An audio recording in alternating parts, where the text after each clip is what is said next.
3 things you should definitely add to your micro crawler course. Oh, I'm not taking a pee.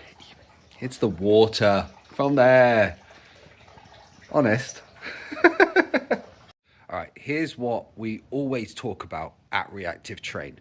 There's a few things that you need to know about what happens when you're creating these type of things, especially in the weather that we get from summer to the winter, to the storms, to the minuses. It all makes a big difference at your course.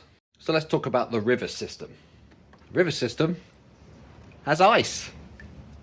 Yeah, for the last few weeks, we've been playing on ice.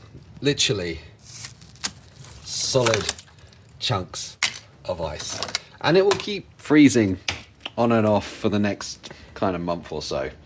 And that makes a bit of a difference. You know, it's that cold down here, things get icy. So this is man-made, but what you want to be doing is adding nature, natural rock. And there's a good reason why.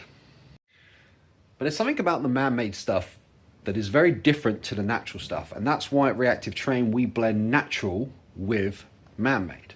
See, man-made has always a nice constant consistency, whether it's cold or hot.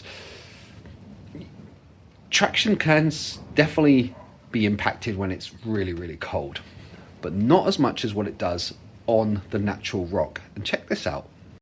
Just yesterday we had a pay and play, and these rocks were really bone dry. There was nothing on them. People were really struggling with traction, and this is exactly why. Look what's happening. Look, they're absolutely soaking wet. And yesterday they were bone dry. Now it's not raining in here. Well, not at this point anyway. Even this one here, look, you can see the water.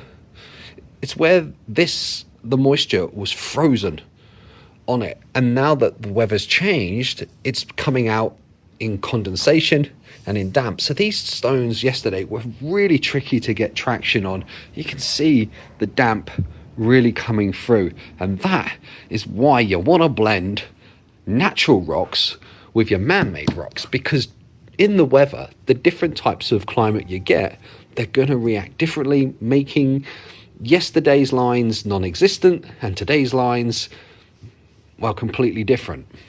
And different rocks, well, they do different things. See, the hard granite and stuff like that definitely cause problems, but over here, these things are still bone dry. They don't seem to do the same thing. So when people say, what's the best tire? Well, there is no good tire, because our terrain is made up of so many different elements that your tires are going to be great in one place, but not so great in the next place. And this is the second reason. Add a little character, add a little bit of fun. Check this old boy out. Yeah, he's fishing, although the river is frozen. So he's not going to catch much. The plants we use are aquarium plants. Some silk, some plastic. But if you check your local Home Depot, or over in the UK, the Range and stuff like that, in the spring and in the summer, these little plastic ones come out, and they're super cheap, and you can buy them in bulk. And they do make for a really nice decoration.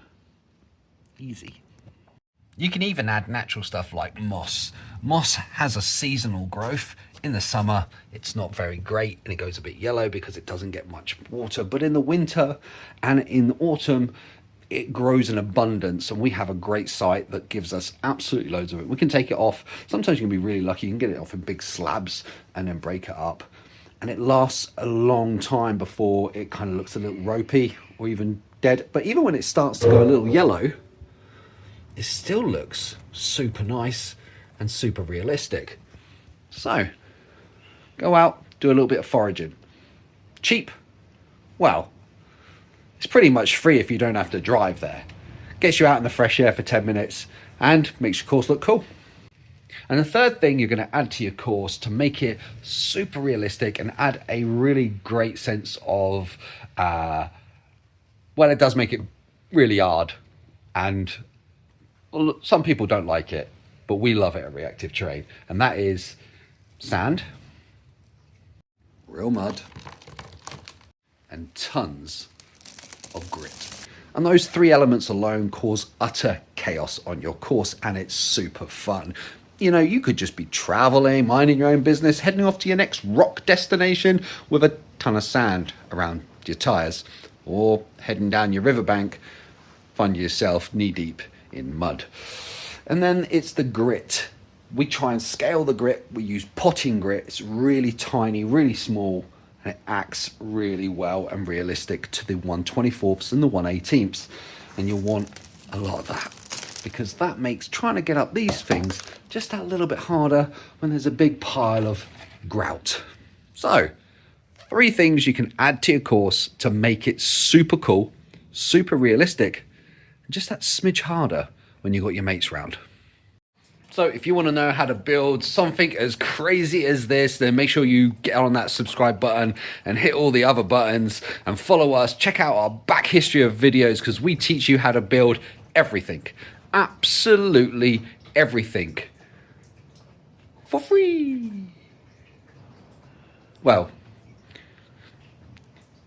it's not free because you got to buy the stuff, but if you watch the videos, we teach you how to really save some money, cut some corners, and get yourself something awesome looking for very, very little.